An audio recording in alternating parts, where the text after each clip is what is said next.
오늘 말씀의 제목은 사람의 자유의지에 대한 성경적 고찰이라는 제목으로 말씀을 나누겠습니다. 우리는 계속해서 벨직 신앙고백서를 읽어가고 있습니다.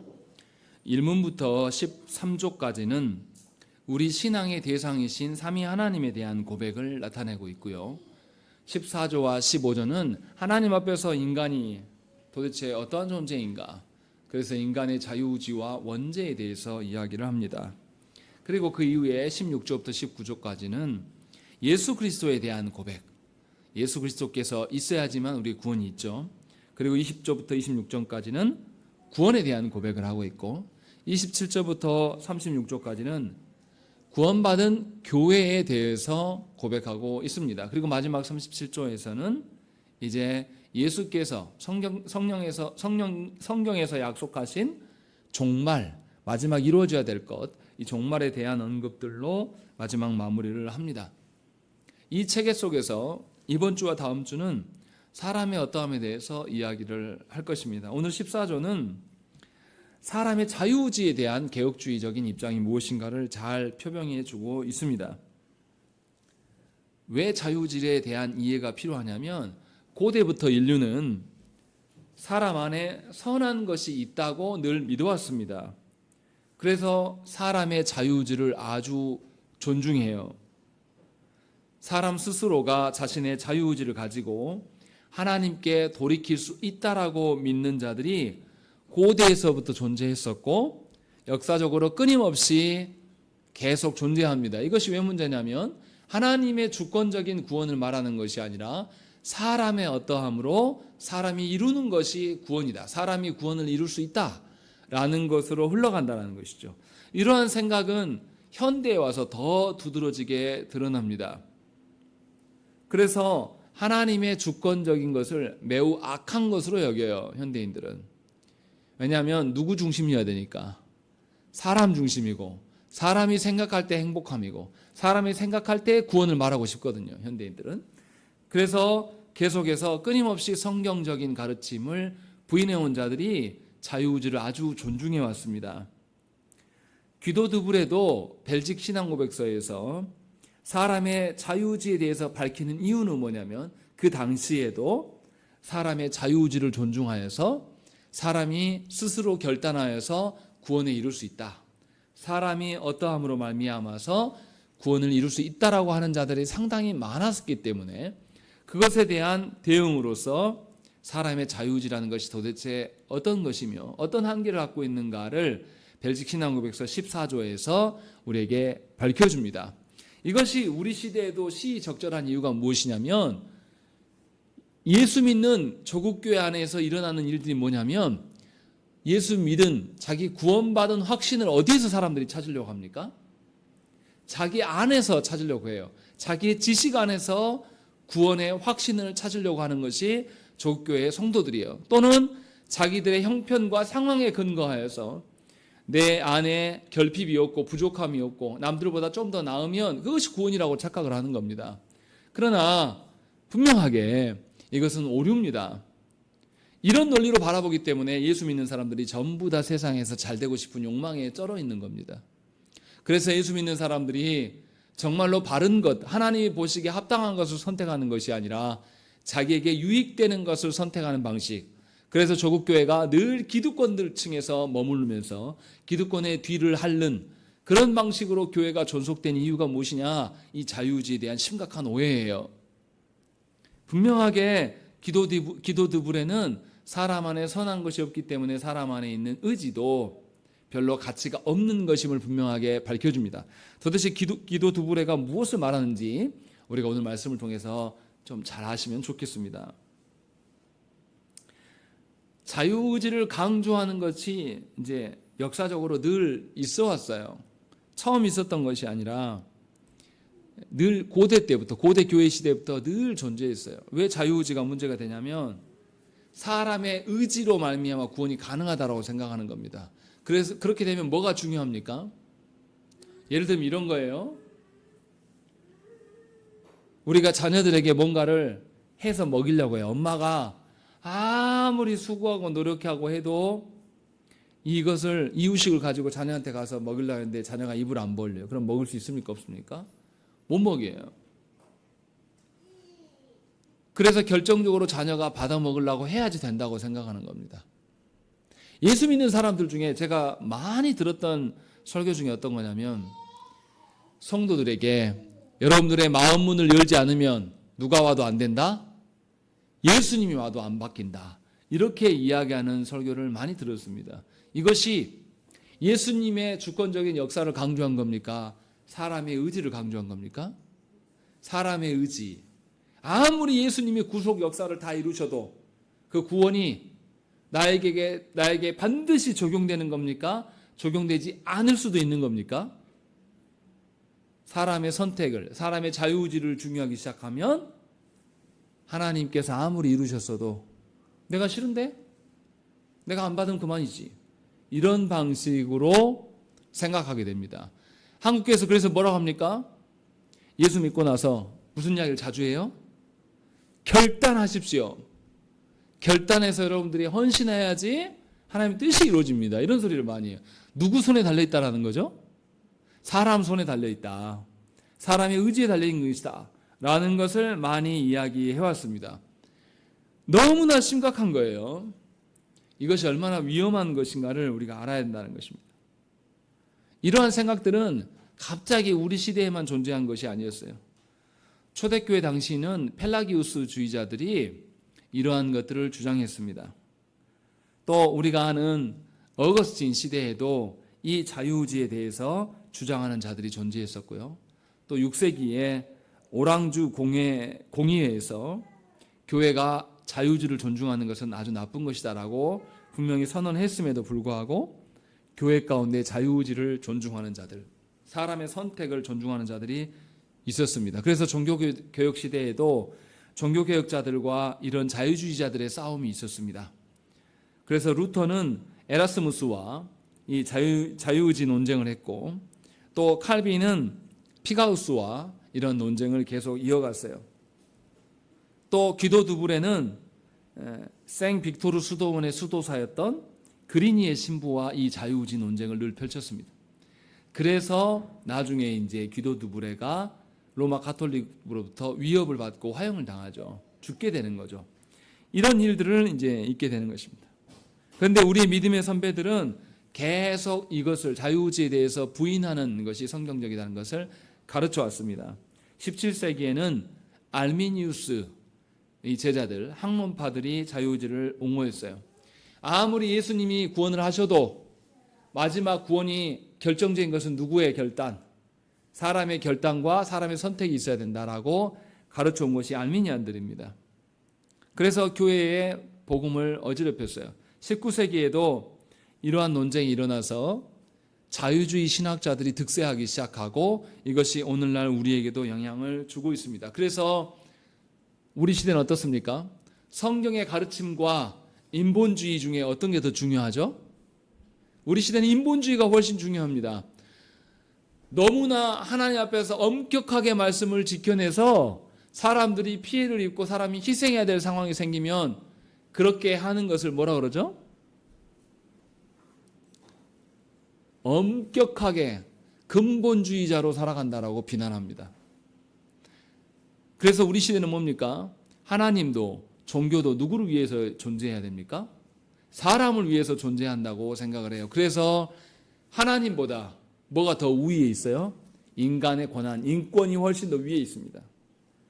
그래서 인권을 깨트리는 자면 이 성경도 안 되고 신도 안 되는 거예요. 이것이 이제 우리 시대의 모습입니다. 이러한 타락한 인류는 계속해서 자신의 선택과 자신의 의지를 계속 강조해 왔어요. 그래서 하나님의 주권과 하나님의 다스림을 존중할 줄 모르고 늘 자신의 권한과 선택을 존중했어요. 그런데 이러한 생각들은 그냥 단지 한두 가지 실수로 여겨서는 안 돼요. 사람의 선택을 조장하는 것. 아침에도 우리가 소요리 문답 시간에 말씀드렸지만 유시민 씨는 어떤 면에서는 좋지만 어떤 면에서는 반성경적이고 자유주의자예요.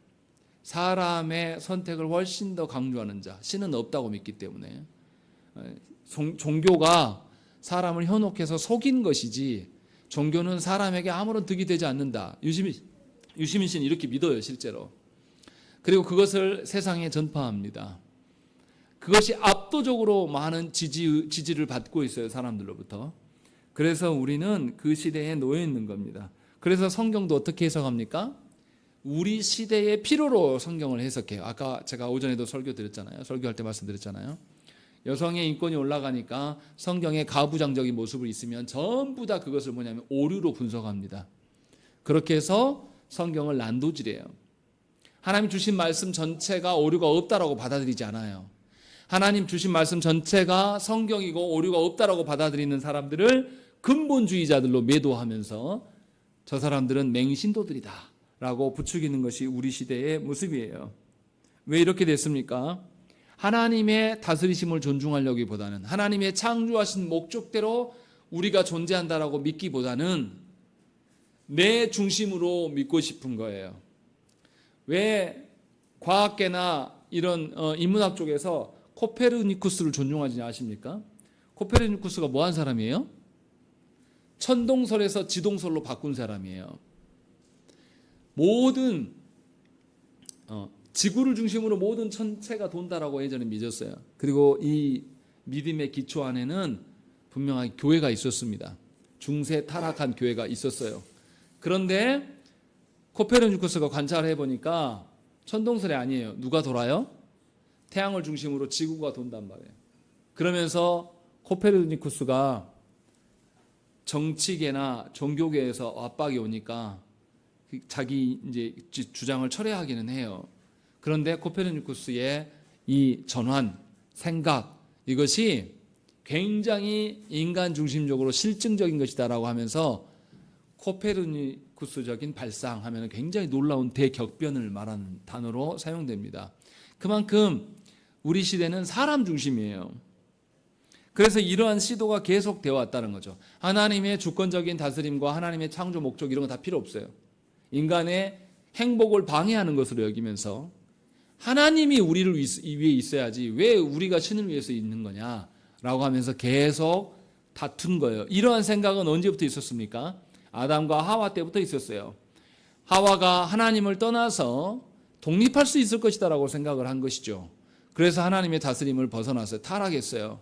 그리고 그 남편에게도 타락의 길을 권면해 줬어요. 그러자 어떻게 됐습니까? 아담과 하와는 사탄의 앞잡이가 사탄의 종로로 타는 그런 결과적으로 떨어지고 말았어요. 그래서 분명하게 원래부터 하나님 우리를 독립적인 존재로 창조하시 아니고 의존적인 존재로 창조하셨음에도 불구하고 이 실수를 벌인 것이죠. 이처럼 자유의지에 대한 신뢰를 갖게 되면 누구의 다스림을 거절하는 것입니까? 하나님의 다스리심을 거절하는 그런 방식으로 돌아가는 거예요. 하나님의 다스림 앞에서 사람이 저항할 수 있습니까? 없습니까? 저항할 수 없음에도 불구하고 인류는 신의 다스림 앞에 저항하고자 하는 마음을 갖습니다. 그래서 어떻게 합니까? 자연 재앙도 인간의 과학과 기술력으로 막아낼 수 있다라고 믿고 그것을 늘 연구하고 실험합니다. 하나님의 다스림을 존중하는 방식으로 과학을 발전시키는 것이 아니에요. 하나님의 다스림을 거절하고 사람의 의지로 모든 인류를 세워갈 수 있다라고 믿는 겁니다. 이렇게 되면 하나님께서 약속해 주신 구원도 누가 이루게 된다는 것이죠? 인류 스스로 이룰 수 있다라고 믿어요. 그래서 분명하게 중보자이신 예수 그리스도에 대한 도전이 되는 것입니다. 또한 사람이 회심이나 구원이 필요합니까? 안 합니까? 인간의 선택을 강조하다 보면 회심도 구원도 필요 없게 되는 거예요. 결국은 뭐냐면 하나님이 이루시는 창조 역사와 구원 역사와 종말의 심판의 하나님 역사 전부를 부인하는 격이 되는 것입니다. 그 시초가 뭐냐면 인간의 자유의지에 대한 강조예요. 그런데 이게 왜 문제가 되냐면 로마 카톨릭은 이미 이것을 인정했습니다. 16세기에 트렌트 공의회에서 뭐라고 말하냐면 타락한 인간에게 자유의지는 소멸한 것이 결코 아니며 다만 그 힘이 약해지고 축소되었다라고 선언을 해요. 그리고 아담의 범죄 이후에 인간의 자유의지가 상실되고 소멸되었다고 주장하는 자는 누구든지 저주를 받을 것이다 라고 선언을 해버립니다. 이것이 16세기의 이야기예요. 그러니까 로마 카톨릭도 이미 그때 사람의 자유의지를 존중하는 구조로 바뀌어버렸어요. 우리가 말하는 알미니우스나 어떤 다른 인본주의자들, 이런 자유주의를 찬양하는 자들에게 다 똑같은 말을 하게 된 것이죠. 여기에서 우리가 아는 종교개혁자들이 저항한 거예요. 그것이 옳지 않다라고 하면서 저항하는 그런 과정들이 생겨난 것이고, 그래서 거기에서 다툼이 있고 분쟁이 있고 전쟁도 일어난 겁니다. 근데 이것에 대한 전제가 없이 현대의 자유주의자들은 여전히 자유주의가 옳다라고 주장하고 있고, 이것이 성경을 막아세우는 일임을 우리가 알아야 돼요. 그리고 이러한 자유주의는 자유주의 안에만 있는 게 아니라 인본주의 안에도 녹아내려 있습니다. 교회 안에도 들어와 있어요. 이미 자유주의 신학자들이 많이 존재하는 것이고, 여러분들 아셔야 될 게 침례교도들 있잖아요. 침례교회는 이러한 자유주의를 존중합니다. 인간의 선택을 매우 존중해요. 우리랑 닮아 있는 것 같은데 큰 틀에서 다릅니다. 침례교 신학은 그런 점에서 우리랑 큰 차이가 있어요. 또 우리가 아는 알미니안들, 여전히 사람의 선택을 존중하는, 이것이 현대의 위협이에요. 근데 이제 문제는 뭐냐면, 우리가 속한 조국교회 안에, 저와 여러분들 안에 이러한 구별점이 있냐 이 말이에요. 우리는 이러한 구별이 없습니다. 그래서 뭐 있습니까? 교회 안에서 전도하러 나갈 때 누가 한다? 내가 한다. 전도하면 된다. 할 수 있다. 이게 바로 자유주의자들이거든요. 사람이 무엇인가 결단해서 이룰 수 있는 것. 여러분들도 뭐 때문에 고민합니까? 여러분들이 열심히 하나님의 일들을 위해서 열심히 했어요. 가정예배도 잘 드리고 했어요. 영혼이 안 바뀐단 말이에요. 그때 여러분들을 낙심하고 절망해요. 왜요? 내가 한다고 믿었거든요. 근데 해보니까 돼요, 안 돼요? 안 된단 말이에요. 그러니까 신앙생활 해나갈 때에 하나님이 하심을 기다리면서 살아가는 거, 하나님의 하심을 보면서 살아가는 것이 우리의 삶이어야 되는데, 우리조차도 누구에 의해서 자신의 계획대로, 자신의 기대하는 바대로 안 되면 우리 어떻습니까? 화내요. 어쩔 줄 몰라요. 심지어 자녀들에게도 어떻게 합니까? 부모된 내가 자녀들에게 보여줘야 될 게 무엇이겠습니까? 하나님의 뜻대로 되어지기를 바라면서 인내하고 참고 기다릴 줄 아는, 내 뜻대로 되어지지 않는 상황이 펼쳐졌을 때도 절망하지 않고 그래도 하나님의 뜻이 있다라고 믿으면서 하나님 앞에 정직하게 살아가는 것을 보여주는 것이 신앙인데, 우리는 자녀들한테 그것을 보여주지 않는 거죠. 내 뜻대로 안 되면 부모인 내가 먼저 화를 내요. 자녀들도 내 뜻대로 안 되면 내가 화를 내요. 이것이 바로 자유주의 신앙이에요. 이러한 것들이 우리들의 가득하다라는 것이죠. 그래서 구원까지도, 하나님께 기도하는 일도 누가 주권을 갖는 겁니까? 우리가 주권 갖고 있잖아요. 기도 제목 누가 정해요? 내가 정해요. 그것이 하나님의 뜻에 부합합니까? 부합하지 않습니까? 이거 확인합니까? 안 합니까? 우리는 확인할 줄 몰라요. 그냥 내가 보기에 좋으면 그만인 거예요. 그리고 그걸 놓고 막 기도한단 말이에요. 열심히 그걸로 100일, 1년, 2년, 10년을 기도했다 칩시다. 하나님이 나중에 가서 또 내가 기뻐하는 건지 점검이나 해봤냐? 라고 물으면 뭐라고 답할 거예요? 할 소리가 아무것도 없는 거죠.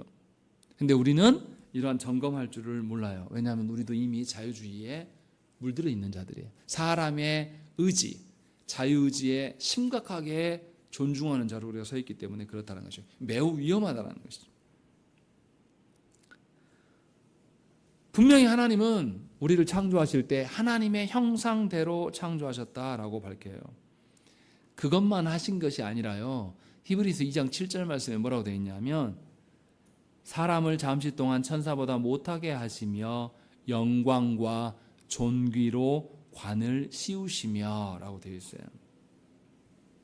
하나님이 어떤 피조물보다 가장 최고의 작품으로 사람을 만드셨어요. 만드시고 그 코에 생기를 불어넣으시고 하나님의 형상을 그에게 심어주셨어요. 그래서 시편 8편 5절 말씀에도 하나님보다 조금 못하게 하시고 영화와 존귀로 관을 씌웠다라고 다윗이 고백합니다. 이처럼 사람은 단지 육적인 존재가 아니에요.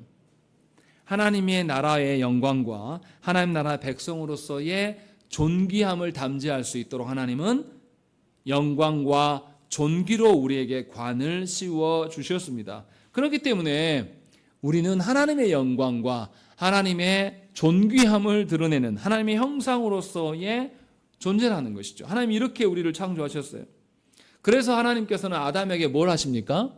이 모든 피조 세계를 생육하고 정복하고 다스리라고 하나님 말씀하시는 거예요.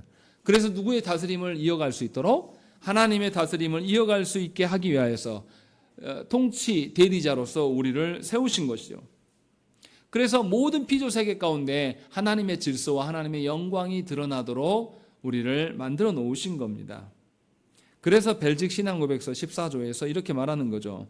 하나님께서 이렇게 창조하심은 사람이 모든 면에서 하나님의 뜻에 일치하도록 하시려는 것이었다라고 이렇게 밝히고 있는 겁니다. 그러니까 하나님께서 우리에게 하나님 형상으로 만드신 것, 하나님의 어떠함을 우리에게 부여하시는 것은 우리를 뭐에 일치시키도록 하나님의 뜻에 일치되게 하시기 위하여서 우리에게 그렇게 창조하시고 인도한다는 것입니다.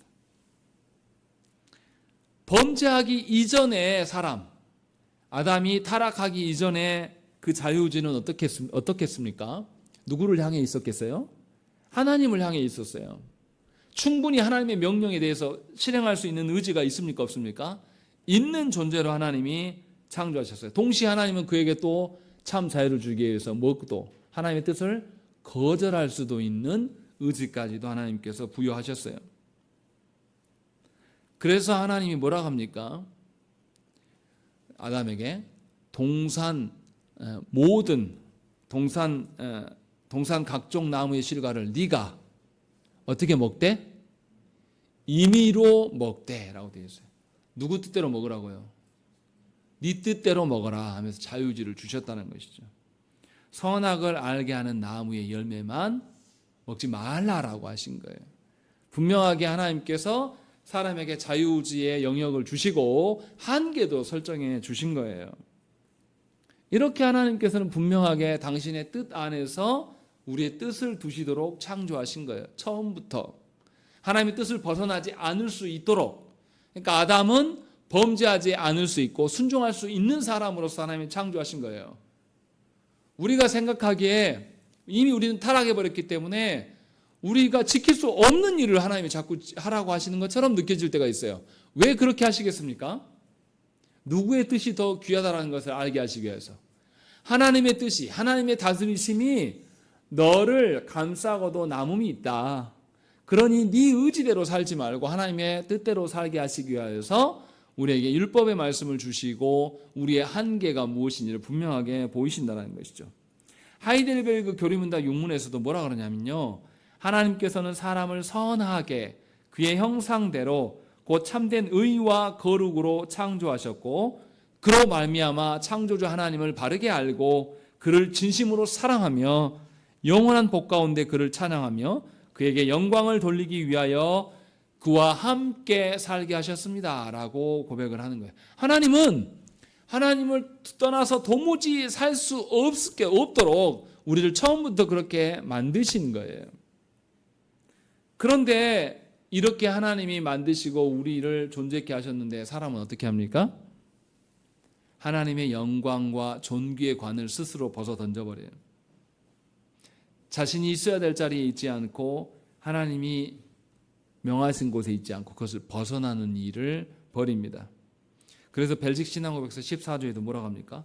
사람은 고귀한 위치에 있는 동안에 그 고귀함의 가치를 귀하게 여기지도 않았고 고의적으로 자기를 죄의 결과적으로 사망과 저주에 복속시켰습니다 라고 이야기하는 것이죠. 아담이 타락한 것은 실수로 뱀에게 꼬임을 받아서 어쩔 수 없이 타락한 게 아니에요. 자신의 자유의지로 하나님께 충분히 순종할 수 있는 능력을 하나님 주셨음에도 불구하고 자기 의지를 자기가 발동시켜서 하나님을 적극적으로 타락한 것이다라고 분명하게 신앙고백서에서 우리에게 알려주는 것입니다. 원래대로라면 사람은 창조시 타락하기 전에 사람은 사단의 시험을 물리칠 수 있었습니까? 없었습니까? 물리칠 수 있었단 말이에요. 그런 능력을 하나님 창조하신 거예요. 그런데 지금도 우리는 창세기 3장 기사를 보면서 뭐라고 합니까? 누구 때문이다? 뱀 때문이다. 사탄 때문이다. 라는 것을 계속 말하려고 하는 겁니다. 그런데 하나님은 처음 창조하셨을 때에 하나님께 순종할 수 있는 능력을 주시고 창조하셨어요. 자신의 의지적인 행위로 말미암아서 죄를 극복할 수 있도록 하나님 처음 만드셨어요. 그런데 아담과 하와가 어떻게 합니까? 자기의 의지적인 행위로 말미암아 죄에 승복하고 말았습니다. 그래서 사람의 타락을 하나님께 핑계할 수 없는 겁니다. 모든 타락의 원인은 인류의 머리이신 아담에게 있는 겁니다. 그래서 우리는 전부 타락한 거예요. 그래서 그 결과가 어떻게 됩니까? 하나님의 형상으로 창조된 유일한 피조물이며 하나님께로부터 세상에 있는 모든 통치권을 받은 인간이 이제 하나님의 언약을 파기하게 된 것이죠. 하나님이 가장 사랑하고 존중했던 그 인간이 하나님과의 언약 모든 것을 파괴해요. 그의 자유의지로. 그래서 하나님의 생명의 계명을 범하게 되고 불순종하게 되고 죽음에 이르고 말았습니다. 그 결과가 무엇이냐? 이게 중요한 겁니다. 첫 번째, 그로 말미암아서 하나님으로부터 떠나버린 겁니다. 이것이 중요한 문제예요. 하나님을 떠나서 내가 살 수 있다라고 믿는 것. 우리도 그러지 않습니까? 하나님의 은혜가 잠깐만 걷어지면 우리 스스로 계산해요. 내가 직장 생활을 몇 살까지 할 수 있고 그때까지 달마다 얼마씩 받으니까 얼마를 벌 수 있고 이것을 내가 국민연금에다가 얼마씩 지불하면 나중에 몇 살부터는 내가 얼마씩 먹고 살 수 있고 내 인생은 이제 정리됐네. 이것을 믿는 자들이 굉장히 많아요. 하나님을 떠나서 살아가는 것으로 살 수 있다라고 우리는 믿어요. 그래서 노후 준비하고 계획하는 것은 염려하지만 하나님 안에 있지 않음에 대해서 염려하는 사람은 별로 없어요. 이것이 타락의 결과입니다. 두 번째로 자신의 본성 전체를 부패시키고 말았습니다. 하나님께서는 하나님께 순종할 수 있도록 우리를 창조하시고 그러한 은혜를 우리에게 베풀어 주셨는데 사람은 타락함을 말미암아서 전 존재가 하나님을 거절했어요. 그래서 사람 안에 있는 어떠한 것도 선하지 않습니다. 하나님을 향하지 않아요. 우리 안에서 드러나는 모든 것은 다 어둠이에요. 빛이 없어요. 그래서 아무리 빛을 비춰줘도 그 존재 자체가 어두움 가운데 어두움을 지향하기 때문에 빛으로 바뀔 수가 없다는 것입니다. 그래서 어두움 속에 있는 사람, 하나님의 은혜로 말미암아 회심하지 않는 사람은 하나님의 말씀을 줘도 깨닫습니까? 못 깨닫습니까? 못 깨달아요. 하나님의 주권적인 다스리심과 하나님의 교제하심, 동행해 주심이 얼마나 큰 은혜인지 그 사람들이 압니까? 모릅니까?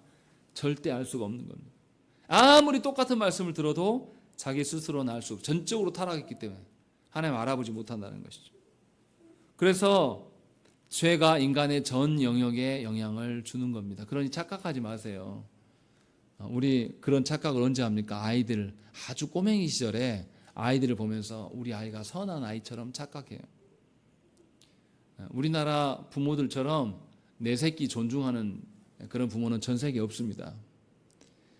극하게 자기 새끼를 존중해요. 왜냐하면 자기 새끼를 선한 존재로 보거든요. 그리고 놀라울 정도인 건 어떻습니까? 한국의 부모들, 젊은 부모들 어떻습니까? 자기 새끼가 아니면 그때부터 어떻게 해요?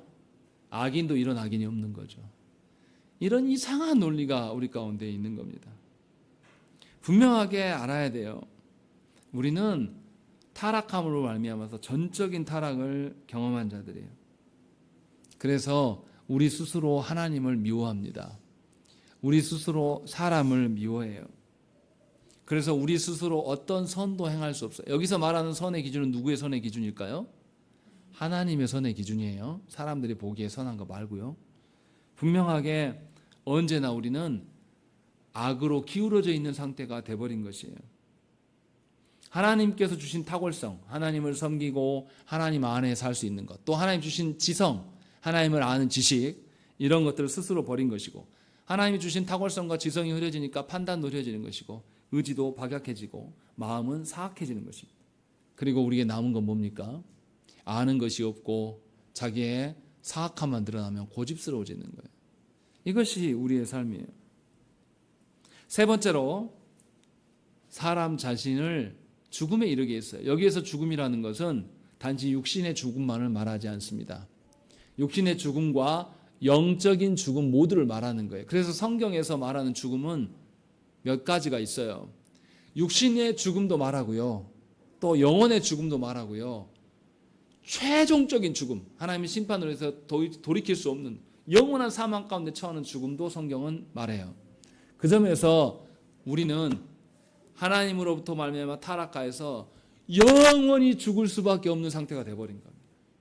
그런데 이 모든 것을 예수 그리스도께서 회복시키신 거죠. 그래서 우리가 생명을 갖게 된 겁니다. 이렇게 인간의 타락으로 말미암아 우리는 하나님으로부터 떠났고 그 결과로 말미암아서 우리는 전적인 본성의 부패를 가져왔고 우리 안에 선한 것을 전혀 발견할 수 없게 된 것이고 또 마지막으로 육적인 또 영적인 영원한 죽음에 우리가 이르고 말았다는 것입니다. 그런데도 어떤 사람들이 있냐면 여전히 사람에게 하나님의 형상이 남아있다. 흔적이 있다. 그래서 아직도 사람이 선을 베풀 수 있고 세계 모든 민족에게는 옳고 그른 것을 분별할 능력이 있다라고 주장하는 사람들이 있습니다. 그래서 그 사람들이 주장하는 근거는 뭐냐면 인류 봐봐라. 인류의 문화유산 봐봐라. 얼마나 아름다운 것이냐라는 것을 이렇게 이야기합니다. 그런데 문화유산을 가만히 살펴보면 전부 다 힘의 논리에 의한 문화유산이에요. 그렇게 아름답지 않아요. 그 자체는 뭐 아름답다고 뭐 말할지 모르겠지만 그 아름다움이 지켜줄 수 있는 배경에는 힘의 논리밖에 없는 겁니다. 그것이 이제 한계인 것이죠. 우리 신앙 고백서에서 이와 비슷하게 말하는 부분이 있습니다. 제가 그냥 읽어드릴게요. 이제 사람에게는 자기를 핑계치 못하게 할 정도의 조그마한 흔적 외에는 아무것도 남지 않게 되었습니다. 라고 이렇게 밝혀요. 사람에게 하나님의 형상을 알 만한 흔적이 남아있다. 이렇게 신앙 고백서에서 이야기를 한단 말이에요. 근데 이게 어떤 의미냐면 이거하고 똑같아요. 눈밭에 발자국이 있습니다. 발자국이 누군가 지나간 흔적은 맞잖아요. 그런데 그 발자국이 그 사람의 발입니까? 아닙니까? 아니에요. 그러면 거기에 그 사람이 있는 겁니까? 없는 겁니까? 없는 거예요. 발자국만 있는 거예요. 벨직 신앙고백에서 지금 우리에게 얘기하는 것은 인간이 타락함으로 인해서 하나님의 형상이 있다고 말하는 겁니까? 없다고 말하는 겁니까? 거의 없어지는 거예요. 뭐만 남았다고요? 하나님의 형상이 있었다라는 흔적만 남게 된 거예요. 다시요. 눈밭에 발자국이 있다고 해서 발자국을 보면서 예를 들어서 호랑이 잡는 포수가 산속을 헤매면서 호랑이 발자국을 발견해요. 호랑이 발자국 앞에다 대놓고 총을 쏩니까? 호랑이 아니거든요. 그거는 그냥 호랑이의 흔적만 있는 거예요. 그러면 호랑이의 흔적이 있었구나라는 거 아는 정도예요. 하나님의 형상이 우리 안에 흔적은 남아있을지 몰라도 하나님의 형상이 온전히 서 있진 않아요. 그것을 우리가 알아야 한다는 것입니다. 분명하게 한때 우리 안에 하나님의 형상의 흔적들이 있어요. 그러면 반드시 회복돼야 될 것들을 가르치는 것입니다. 근데 어떤 생각들을 갖고 있냐면 우리는 좁은 의미로 하나님의 형상이 상실했지만 큰 의미로는 하나님의 형상이 남아있다 이렇게 주장하는 사람들이 있어요. 그러면 남아있는 겁니까? 안 남아있는 겁니까? 남아있는 것처럼 들리잖아요. 그 말을 하는 게 아니에요. 분명히 벨직 신앙고백에서 이야기하는 것은 하나님의 형상의 흔적만을 남겨둬서 우리가 타락하였음을 알게 하신다, 모르게 하신다. 알게 하시는 거예요. 그래서 우리가 핑계할 수 있다, 없다? 없다라는 것입니다. 이것을 위해서 남겨준 거예요. 그래서 로마서 2장 14절 말씀에 율법 없는 이방인이 본성으로 율법의 일을 행할 때에는 이 사람은 율법이 없어도 자기가 자기에게 율법이 되나니 이렇게 말씀하고 있는 거예요. 이 말의 의미가 뭡니까? 하나님 앞에 살아가는 원래 창조된 자들은 하나님을 의존하는 자들이에요. 의존적인 존재예요. 그래서 무엇인가 판단할 때 어떤 기준이 필요로 해요. 그래서 율법이 없는 이방인들이 살아갈 때도 그 이방인들도 일정한 기준을 찾게 돼요. 근데 그 기준을 누가 세운다? 자기가 자기에게 율법이 된다라고 말해요. 그래서 자기 자신을 근거로 내세우면서 기준으로 삼으면서 무엇인가를 판단한다라고 말씀하고 있는 거예요. 그렇다고 해서 그가 하나님의 기준과 하나님의 형상을 따라간 것입니까? 그건 절대 아니에요. 그러니까 이방인들에게 양심의 일말이 남아있고 그 양심이 있다고 해서 스스로 하나님께 돌이킬 수 있는 겁니까? 없는 겁니까? 없는 거예요. 불가능한 겁니다. 자신의 기준으로는 절대로 하나님께 돌이킬 수가 없는 거예요. 신앙생활 마찬가지예요.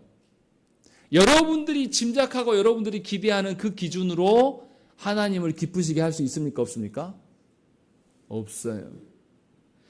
율법주의적으로 여러분들을 강요하려고 하는 것이 아니라 하나님의 말씀에서 명한 것, 하나님의 기준이 요러요러하다라고 했으면 하나님이 기뻐할 수 있는 것은 뭐예요?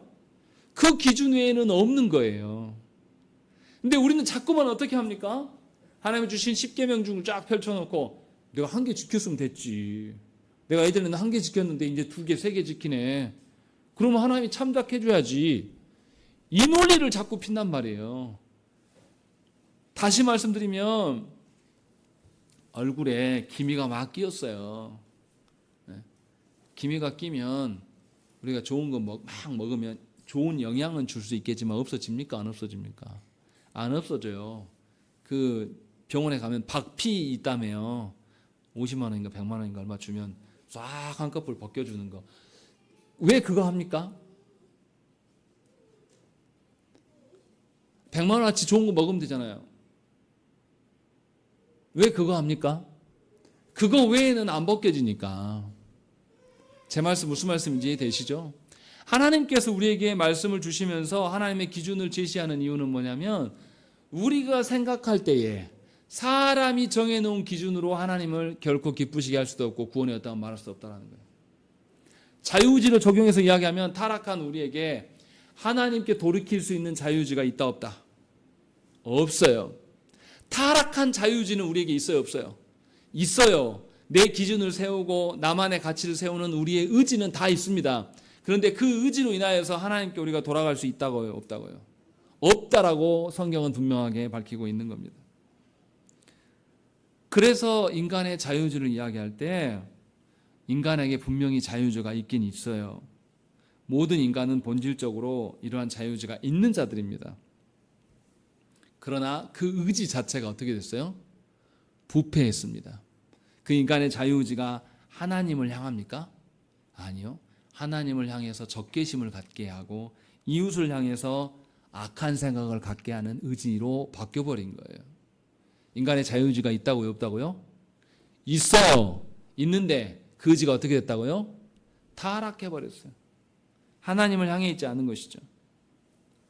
그래서 인간의 의지가 있기 때문에 자신의 의지대로 무엇인가를 선택한 거에 대해서 책임이 따릅니까? 안 따릅니까? 따르는 것이에요. 타락한 자유의지로 인하여서 분명히 하나님 우리를 처벌하실 거예요. 하나님께 핑계할 수 없는 것입니다.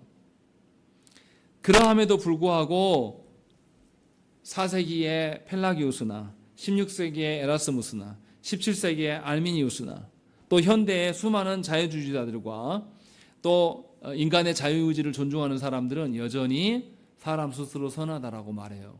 사람의 선택을 옹호하려고 하는 것입니다. 이것이 얼마나 악한 일인가 저와 여러분들이 아셔야 된다는 것이죠. 제가 왜 이것을 계속 강조하냐면 우리 시대는 이 자유의지에 대한 급격한 혼란이 있어요. 예수 믿으면 욕하면 됩니까? 안 됩니까? 예수 믿으면 착해야 됩니까? 안 착해야 됩니까? 이 논리로만 이야기. 여기서 말하는 욕하는 것과 착함의 기준은 누구 것이에요? 사람들끼리라니까요. 사람들이 보기에 어떠하면 좋은 종교냐 이 말이에요. 지금 제가 여러분들에게 드리고 싶은 이야기는 이 세상 사람들, 이 사회에서 기독교를 비난해요. 왜요? 정말로 우리가 하나님으로부터 떨어져 나왔기 때문에 하나님을 대적하기 때문에 우리를 비난하는 게 아니라니까요. 사람을 위한 종교로 서 있지 않기 때문에 우리를 비난하고 있는 것이라고 분별하라는 거예요. 우리가 고민해야 될 것은 하나님으로부터 우리가 타락한 자유의지를 가지고 우리의 어떠함을 세우는 거에 대해 면밀하게 의심을 해야 돼요. 우리는 그것을 씨름해야 돼요. 우리가 타락한 의지가 예수 그리스도로 말미암아 성령님으로 말미암아 하나님이 주신 회복된 의지로 돌아가서 하나님을 사랑하고 하나님을 위해 살아갈 때에도 세상은 우리를 비난할까요? 비난하지 않을까요? 비난할 거예요. 왜요? 세상은 누구 기준이니까?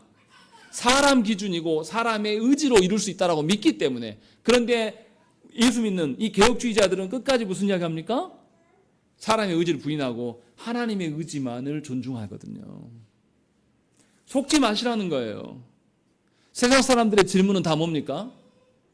사람 보기에 어떠한 것을 질문해요. 야, 교회 왜 그래? 너 예수 믿는다면서 교회 왜 그래? 하면 답해봐. 거기에 여러분들이 답한다고 해서 그들이 돌아옵니까? 안 돌아와요. 우리가 말해야 될 것은 우리의 타락한 의지가 아니라 하나님의 의지로 우리가 구원받은 자들이다 라는 것을 말해줘야 돼요. 그것이 우리의 본분이라는 것입니다. 제발 이것을 구별하시고 안 믿는 자들에게 대화할 때에 그들의 논리에 따라가서 사람이 보기에 어떠한 것을 기준으로 보게 되면 우리 교회도 형편없는 교회가 되는 거예요. 사람을 위해서 우리 교회가 뭐합니까? 뭐예요? 아니 그럼 주변에 독거노인들도 돕고 뭐 해야죠. 사람을 위한 종교가 돼야 되니까. 우리 교회 그런 거 안 하거든요. 하나님의 보시기에 좋은 성도가 좋은 교회가 되는 것, 이것이 하나님의 회복된 자유의지를 구현하는 것이에요. 그렇기 때문에 하나님에게서 멀어지는 것, 하나님과 관련이 없는 자유의지를 갖는 것에 대해서 우리가 슬퍼해야 돼요. 하나님은 우리의 자유의지를 회복시키기 위해서 당신의 아드님을 우리에게 내보내주셨어요. 희생시키셨어요. 그리고 우리를 재창조의 기회를 부여해 주셨습니다. 우리의 타락한 자유의지를 회복시키셔서 하나님을 볼 수 있게 해주셨어요. 하나님을 향할 수 있도록 하나님께서 허락하신 거예요. 그래서 우리는 회복된 하나님의 형상으로 하나님께서 맡겨주신 내 생각대로가 아니라 하나님의 의지대로 하나님의 뜻대로 행할 수 있는 것들을 부여받았어요. 그것이 우리의 사명이고 우리의 직분됨이고 하나님의 통치를 대신하는 자로 서 있는 자들이에요. 그래서 우리는 성도 되었습니다. 그러니까 성도된 자들은 사람들이 말하는 자유의지와 하나님을 회복시켜서 하나님을 사랑하는 의지를 구별할 수 있는 사람이 되어야 한다는 것입니다. 최소한 그러할 때에 정말로 우리는 우리 존재 자체가 우리의 삶의 전 영역에서 누구를 따르는 삼위 하나님을 따르고 의존하는 의지를 발현할 수가 있게 되는 것입니다. 생각을 해보세요. 내가 자체가 하나님을 사랑함으로 바뀌었어요. 이런 거요. 신혼 때 얼마나 누구 생각밖에 안 합니까? 신혼 때 직장에 나가도 아내 생각하고 뭐 먹을 때도 아내 생각하고 누구 만날 때도 아내도 아이고 집에서 사람 우리 아내 기다릴 텐데 빨리 들어가야 되겠다. 신혼 때 누구나 다 그러잖아요. 하나님 구원받아서 하나님으로부터 우리의 의지가 개선된 사람들은 어느 영역에 있든지 간에 누구와 연계를 맺습니까? 하나님과 연계를 맺게 돼 있는 거예요. 어느 일부분만 예배당에 나왔을 때만 하나님과의 관계를 생각하고 또 예수 믿는 사람들끼리만 있을 때만 잠깐 하나님 생각했다가 생각하지 않는 사람은 의지가 변화된 자가 아니에요. 하나님이 주신 의지로 살아가는 것이 절대 아님을 기억해야 한다는 것입니다. 분명하게 하나님께서 우리를 변화시키셨어요. 어거스틴은 우리의 존재됨을 여러 가지로 표현합니다. 이렇게 말합니다. 사람은 죄를 짓지 않을 수 있었다. 언제죠? 언제죠? 죄를 짓지 않을 수 있었어요. 언제죠? 타락하기 전에 아담. 하나님 그렇게 창조하셨어요. 그는 죄를 지을 수 없는 상태가 되어야 했다. 하나님의 말씀대로 선악과를 먹지 않고 온전히 하나님께 순종함으로 살면서 죄를 짓지 않을 수 있는 상태로 성화되었어야 돼요. 그러나 그 대신에 죄를 범하지 않을 수 없는 상태가 되었다. 언제입니까? 타락한 이후에 우리의 자유의지예요. 우리의 자유의지는 이미 어때요? 기울어져 있습니다. 늘 뭘 향해 있습니까? 사탄과 악을 향해 있는 우리의 자유의지를 갖고 있는 겁니다. 그러니 우리는 무엇을 위해서 기도해야 되겠습니까? 우리의 의지가 예수 그리스도로 말씀으로 회복되어지기를 위하여서 하나님께 구하고, 우리의 삶의 전 영역 안에서 누가 다스리시도록, 하나님이 다스리시도록, 하나님의 의지가 세워지도록, 하나님의 뜻이 세워지는 것이 우리의 목표고 기쁨과 만족이 될 수 있도록 구하셔야 되는 것입니다. 이것이 사람의 자유의지에 대한 성경적인 바른 생각이에요. 그러니 기억하셔야 돼요. 여러분들의 존재, 여러분들의 존재 전체, 또 여러분들의 삶의 전체 안에서 내가 누구를 기억하고 누구를 향해 있는가가 굉장히 중요한 것입니다. 사람을 향해 있는 자, 사람의 어떠함으로 향해 있는 자는 하나님의 이름을 말할지 몰라도 결론은 하나님과 상관없는 자입니다. 분명히 사람으로 타락의 길로 걸어갈 겁니다. 그러나 하나님으로, 그리스도로 인하여서 바뀌어진 회복된 의지, 드디어 하나님의 형상으로 살아가는 사람은 어느 곳에서든지 하나님의 뜻을 구할 것이고, 힘과 권세로 하나님의 뜻을 구하는 것이 아니라 순전히 하나님의 뜻에 맡기면서, 나는 초라하고 내 형편은 악인들이 득세하고 너무 타락한 것 같아요, 내 주변이. 그런데도 하나님이 우리를 이끄심을 믿는 겁니다. 거기서 소망을 찾는 거예요. 그러면 어떻게 되겠습니까? 우리 구원의 확신을 어디서 찾겠어요? 나에게서 찾습니까? 내 삶의 형편에서 찾습니까? 아니에요. 그렇게 하나님의 형상으로 회복된 사람은 내 구원의 확신을 하나님의 말씀에서 찾아요. 하나님의 어떠하심 속에서 찾아요. 그러니 늘 하나님과 함께 살아가려고 할 수밖에 없는 것이죠. 이처럼 우리의 자유의지가, 타락한 우리의 의지가, 자유의지가 하나님 앞에서 회복되는 것은 매우 중요한 것이고, 여러분들이 과연 그렇게 회복된 자인지를 하나님께 물으시고 애통해 하시기를 간절히 축원합니다. 우리 함께 기도하겠습니다.